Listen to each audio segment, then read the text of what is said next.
अष्टलक्ष्मी मम गृहधनम् पुरय पुरय नमः। ॐ ह्रीं श्रीं क्रीं श्रीं कुबेराय अष्टलक्ष्मी मम गृहधनम् पुरय पुरय नमः।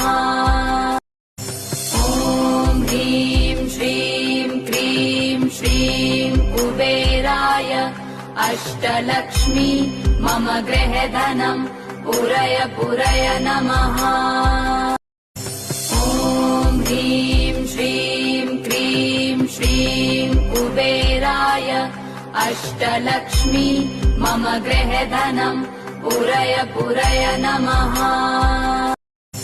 ॐ ह्रीं श्रीं क्रीं श्रीं कुबेराय अष्टलक्ष्मी मम गृहधनम् पुरय पुरय नमः।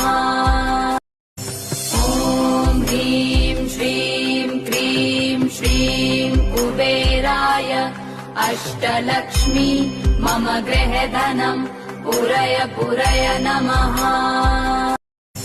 ॐ ह्रीं श्रीं क्रीं श्रीं कुबेराय अष्टलक्ष्मी मम गृहधनम् पुरय पुरय नमः।